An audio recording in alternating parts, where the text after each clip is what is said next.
Hello and welcome to another edition of the Edric Show. I am your host, Edric Jerome. This is the place for intelligent conversation with interesting people. Go ahead and hit that subscription button. Go ahead and hit that like button. Let me know how I'm doing. Leave a comment as I continue to bring content to you each and every week. My guest is Priscilla Lam. Priscilla is a talented actor and visionary producer from Vallejo, California. As the founder of 11th Hour Creatives, which is a collaborative of like-minded storytellers and filmmakers in the Bay Area, she is a staunch supporter of inclusive narratives and providing platforms for voices that are often overlooked in cinema. Priscilla is a prolific short filmmaker with a proven ability to create stories in a variety of genres. Beyond her artistic pursuits, Priscilla holds the position of Director of Community Engagement at BraveMaker, a nonprofit dedicated to strengthening community ties and aiding budding filmmakers. Priscilla, welcome to the show. Thank you so much. I'm excited. I'm I'm so grateful. glad we've been putting this together for a while now, and I'm glad we can have this conversation because you have so much to offer, and I can't wait to get into talking about all of the things, the incredible things that you're doing, hailing out of Vallejo, California. So let me start out by asking you, what inspired you to pursue your journey in acting, producing, and filmmaking? Thank you so much. I've always had the bug to do acting, to do storytelling since I was a little girl. My mom supported my dreams, but she just didn't have the tools to get in the industry. So she put me in every scam school they offered here in the Bay Area. She tried her best, but it just didn't go anywhere. Um, and then so when I got out of college, I was like, Mom and Dad, okay, I did everything you wanted me to do. Just let me have some time to do my thing now. Every college graduate most likely says. And they let me, and I did like the casting networks. I did everything. I just put myself out there. I was doing Craigslist. Um, I didn't know what to do, where to go, and I was just like, I'm gonna do everything and figure it out. Glory to God, don't have any like Diddy stories or anything like that, but I definitely like just did like I just put myself out there just to see like what can come of it. And so I've been acting since 2016, but I fell in love with producing in a strange way during the pandemic. I had got, of course, over the years, I've gotten a 9 to 5. We live in the Bay Area, it's super expensive. So I got a 9 to 5, and I was spending a lot of time doing that and getting caught up in, just life, just being social. And then when the pandemic hit, all you did, right, was wake up, clock into work, clock out. You had to stay in the house. And then it just kind of sat me down to be like, okay, if I take out all the fillers, like going out to eat with friends and doing all this stuff that's just social, if I take out all those fillers, I'm like, okay, what have I been doing with my time? What have I been cultivating out of my skills and the gifts that God's given me? And I just remember praying and being like, okay, God, I really want to be useful for what you've assigned me to do on earth. And then I just remember hearing him tell me to get into acting classes. That was my step, just to get into acting classes. So I signed up for acting classes in the Bay Area. And from there, I just saw my acting grow. But still, there was a moment a year or two after the pandemic where, as every actor feels, you're waiting on opportunities from other people. Mm. And And so I was like, okay, God, I want to go. I want to grow through the roof. I want to be on the next Black Panther. I want to be in that level. And another moment, I just heard him say, you want to grow as an actor, produce a short film every month of 2023. That was my assignment. No, I did not make my assignment, I'll be honest. But that's how I birthed 11th Hour Creative because I wanted a playground where filmmakers that I knew that I crossed paths with that wanted to practice our craft together, but in a way that felt like we're really booking a job. Mm. And so I only accomplished doing 4 that year, but I learned so much. And I fell in love with the producing through that moment because I do love seeing a project go from start to finish. And I do love bringing people together and connecting them to opportunities and forming a team that has great synergy and also being in a place where I can create the environments that I wish the industry had. Hmm. Hmm. And so that's how I fell in love with filmmaking, and got started in my acting career. How did growing up in Vallejo influence your work as an artist? What's inside of you from Vallejo? Um, to be honest, I grew up very sheltered. I grew up around my family a lot. So I will say that like Vallejo is very, as far as like diverse. I have Asian in me, so there's a lot of Asians out here, so I got to see that a lot as well. But um I think that Vallejo just has so many greats coming out of it just because like Vallejo, California is like a town of like homes and houses. Like we don't have like a lot of poppin' restaurants. We don't have like a poppin' mall. We have Six Flags and the rest is really community and homes. So I feel like I took away like the value of family and the value of community Mm, from Vallejo. hmm, interesting. Let's go back now. Let me tell you, or let me ask you a little bit more about 11th Hour Creatives and some of the projects that you've been able to produce through that company. Yeah, so our first production was called The Fallback. It was written by Kim Quayler. She's a phenomenal writer that lent one of her 5-page scripts to our group. Um, that was a learning curve for sure, doing that first short film, producing it, bringing people together.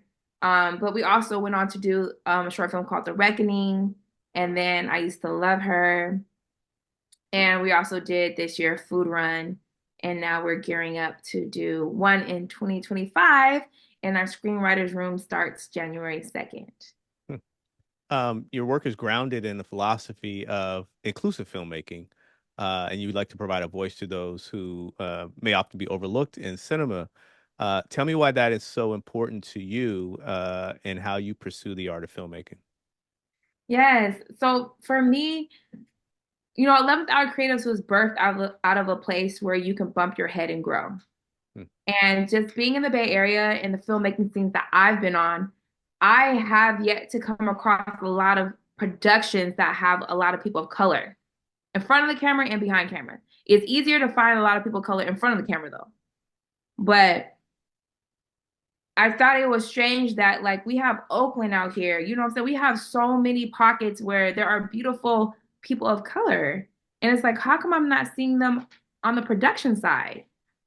How come we're telling these stories and people that the stories look like aren't really in the rooms that are telling it or on the production side? And so I wanted to make sure that I highlighted that area and as well as giving myself room to practice and bump my head. I wanted to give other people that look like me that room too. A lot of times as filmmakers, like we practice, of course, it's like playing an instrument, right? But one of the major components of filmmaking is teamwork, is community.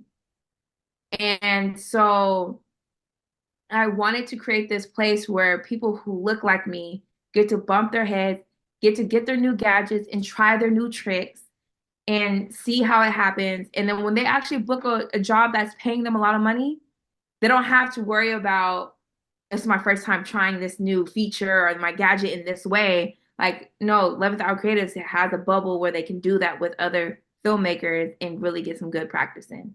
Hmm. So it's really huge to me to provide a space for people of color to bump their heads, try new things, and be celebrated for failing forward or celebrated for putting themselves in an uncomfortable position and growing. And, a lot of times, like even with the DEI conversation, things like that, we want people of color to be in these rooms. And one of the biggest things that I'm afraid of and that I want to break out of myself is making sure that once I enter the room, I have the character and the skill set to maintain and open up the doors for others to get in that room. Hmm. And so all those things play into why I'm very huge on making sure people have access to education and access to practice their craft. And as well as any opportunities that I get a wind of, I shoot it and pass it along to the community to make sure that they can plug themselves into that opportunity and thrive there. One thing I'm noticing is that even at a young age, you have a well-developed philosophy about what it is you want to accomplish. How are you able, which is it takes people sometimes a long time to get to where they're able to articulately express their vision, their worldview, and the fact that they want to, reach out and help others. And so you have this broader vision that I'm seeing as a young artist. So how did that come about? I mean, that usually comes with years of experience. So where did you develop this unique ability that you have to be such a visionary at such a young age? Well, thank you so much. I feel so honored hearing that. I think it's just my village, the family that I come from, being a part of BraveMaker. Both of them encourage teamwork and um, have a humble way of just reminding of us that we are each other and that we need each other and that we can do so much more together than by ourselves. And so I just been raised with that. And then being connected to BraveMaker, the founder, Tony Gaplestone, that is like him. So being able to see leadership in the film community that really focuses on that and encourages that, and I know how it makes me feel, how it makes me feel included, and how it makes me feel valued, how it makes me feel like my perspective is worthy. My perspective is enough. I have so much to grow and so much to learn, but that there's something special in the way I see the world and everything that I experience and that what I bring to the table. Um, so I would just give praise to my village that I grew up, my family, and my experience with BraveMaker. Tell me a little bit more about BraveMaker. Its philosophy, its foundation. Tell me about it, and what can people expect if they engage with BraveMaker? Yeah, so Brave Maker is a nonprofit based in Redwood City. We focus on stories around justice, diversity, and inclusion. And it started 6 years ago with creating space for filmmakers to be celebrated. So Tony Gapstone has an annual film festival. And that's where it started. We don't do awards of like first prize in categories. We don't do that. We don't want to create that tension that sometimes we feel as filmmakers when we go to film festivals. We really wanted to create a space where, no, you made a film, which is hard to do in itself, and you made it to a festival and you get to celebrate it with an audience and to be proud of yourself. And in between our film festival that we do yearly in July, we do like acting courses. And our acting courses are unique because, like I said, I'm big on doing. You got to actually do it. You know what I'm saying? We're all super educated, but like you got to actually practice it. Where BraveMaker Academy for the actors, they practice acting and then they also are involved in creating a short film in that acting session. So not only do you leave with real footage, but you actually get to be a part of the process of what it's like to assemble a crew and to actually watch the footage and watch yourself act in it as well. And and then we also do like producer boot camps, director boot camps. So we're just a hub for all things filmmaking. We do monthly events like networking events and screenings. It's just been really awesome to be able to um, encourage others, inspire others, and uplift others as we are all trying to make it in this filmmaking world. Um, one of the things I also admire about your pursuits is that you are able to produce films and act in films in a variety of genres, including horror, which is not easy. And I think I first met you when I was able to see The Reckoning at Cinesol at the Sacramento International Film Festival. Tell me about working in different genres and particularly about the horror genre because you guys nailed it with The Reckoning. That was a really, really good film. Tell me about that. Thank you so much. So I was only on producing. I was only on there as the producer for The Reckoning. We found two phenomenal child actors. The writer, she did her thing, and she was very clear about um, not changing the story so much because an audience of a different culture wouldn't get it. Hmm. Um, you have to watch it. It's available on YouTube, but there is a plot twist on the end that I think that if you're black or in home, like you were raised in a black home, you most likely would get the laugh. You would get the joke. You get the pun. But it was super awesome. That was my first time working with child actors that I was responsible for my set. They did an excellent job and seeing them light up when they came to set, seeing them light up when they were getting service. I just like settled in my heart, like, okay, this is what I'm doing it for. Like to be able to create the environments that like I wish I had if I ever had an opportunity as a child actor, right? Because I didn't get to, like I was just in the scam schools at the time. But to be able to fast track somebody else or give somebody else the experience that I wished, it was just awesome and beautiful. And we had a phenomenal director Alex Gonzalez. If you guys check him out on Instagram, he is doing big things right now. He's down in LA and he's a part of the Hooray Media camp right now. I know that his team got selected to create one of the films. So hopefully we get to see it come out, but I'm so excited for him as he's out doing big things in LA, connecting with big wigs. So it's just fun for all of us, and we grew so much. You touched on it a little bit. I want to circle back to the film festival circuit, as we some people call it. I get a chance to talk to a lot of filmmakers, independent producers on with the show, and that's a question I always ask them: is what's your experience been like with the film festival circuit, business, whatever you want to call it? What are some of the things you enjoy about film festivals, and maybe what are some of the things you don't enjoy about film festivals?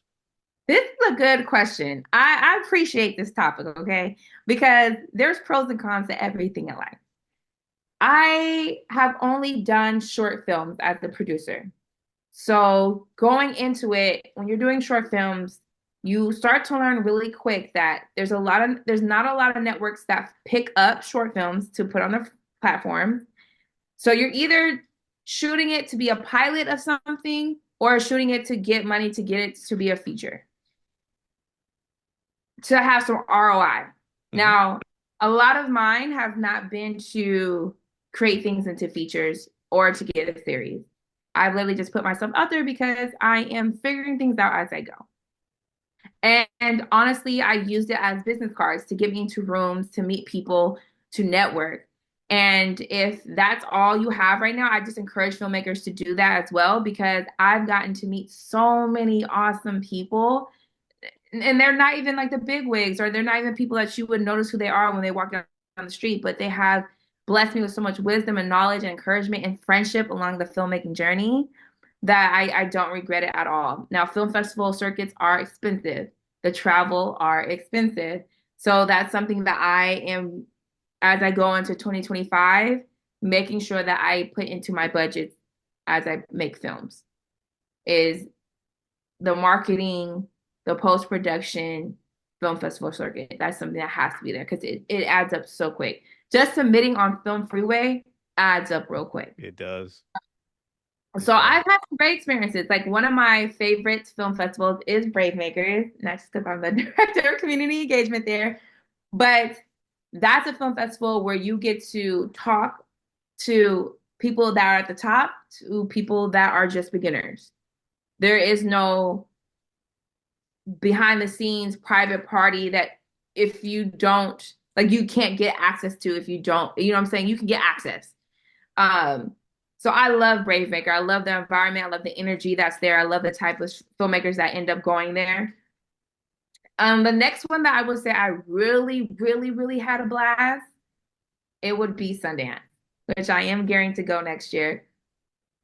Sundance has the secret parties, the exclusive that you don't get to really experience. Hopefully, I get in one year, you guys, and I can tell you guys all the details.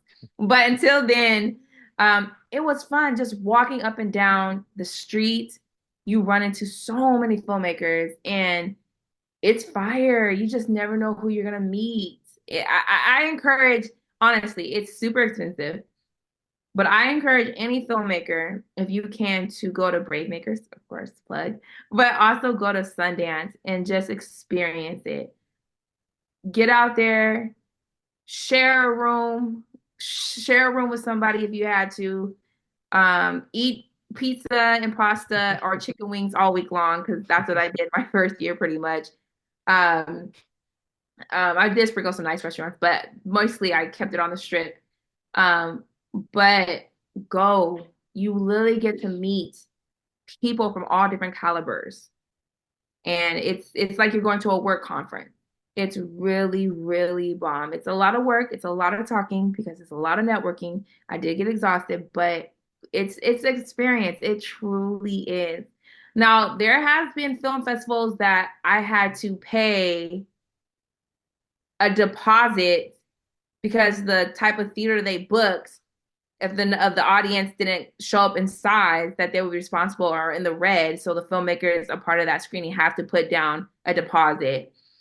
Um, I would say that to me was a film festival that was a con.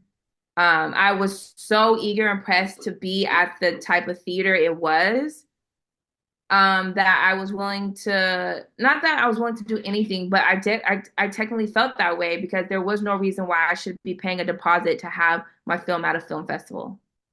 Um, so that was experience that I learned. Like after I got to experience it, and you quickly realize like if you don't make a connection or your film doesn't advance,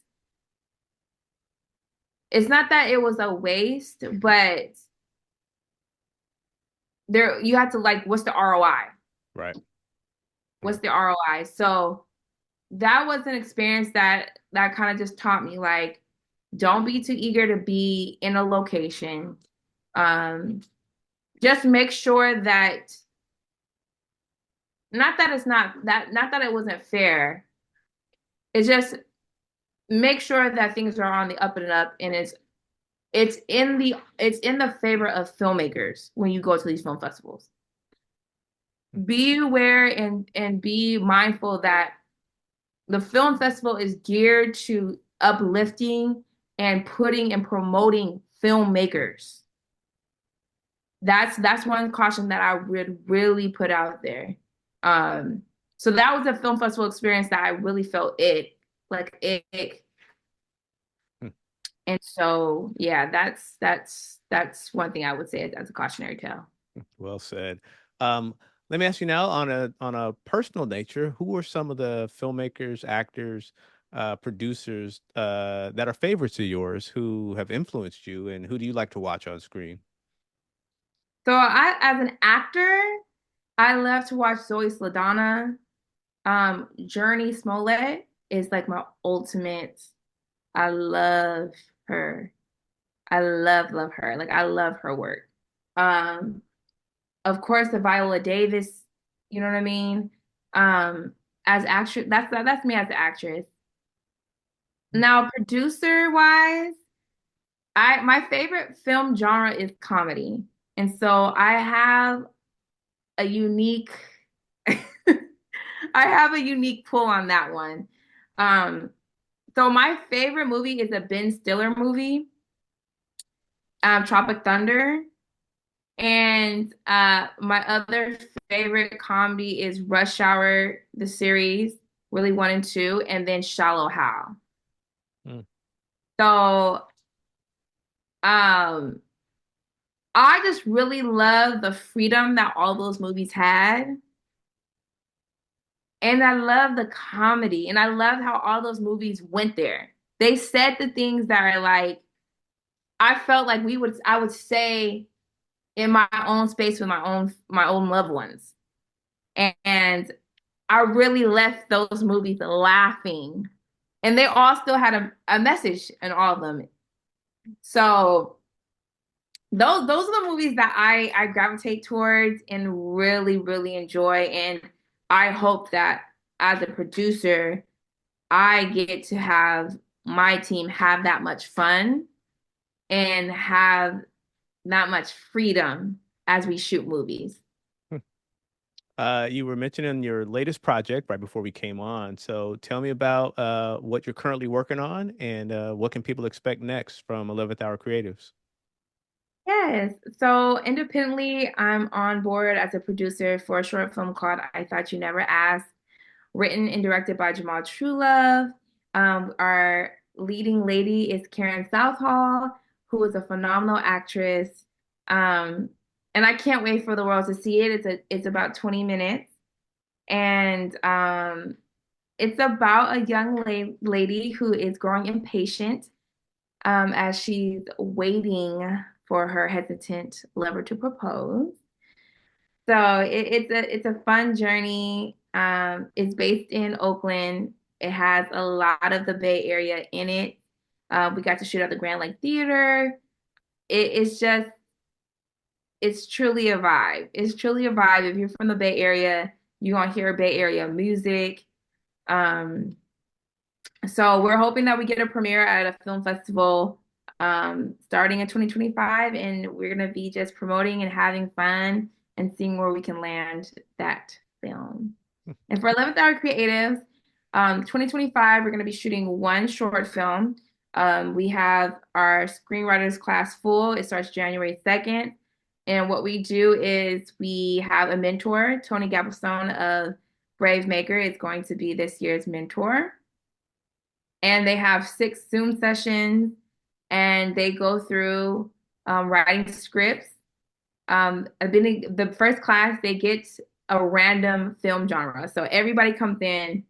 We're not using anybody's existing scripts. You have to make it to the genre that we get randomly. And it's a fun journey just to see the creativeness and just the wheels turning. And then our producers team and 11th Hour Creatives will select one script out of that, and we will be producing that short film.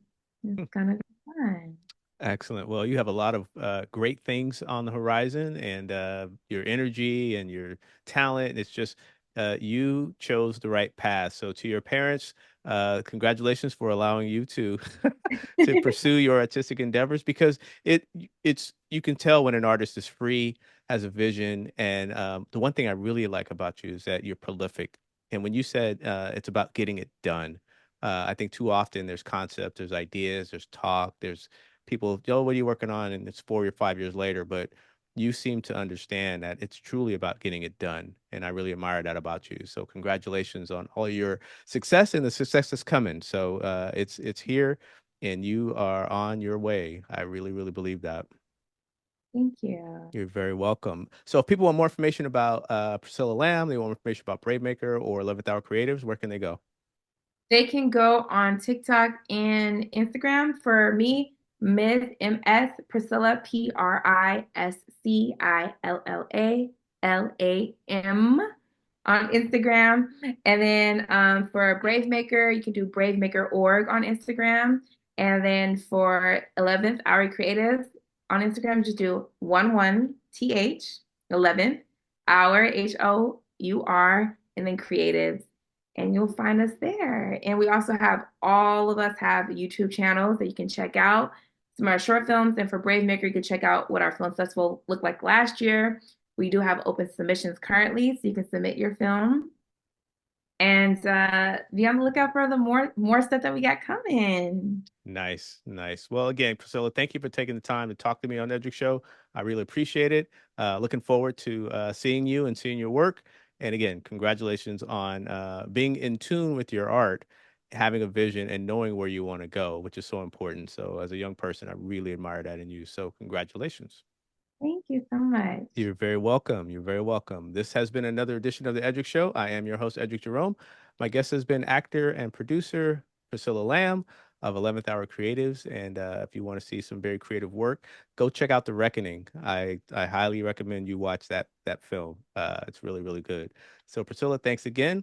And again, please go ahead, hit that subscribe button, ring that notification bell, and you will get notified when I post content each and every week. As promised, this is Intelligent Conversation with Interesting People. I really appreciate you tuning in, and I will catch you on the next episode.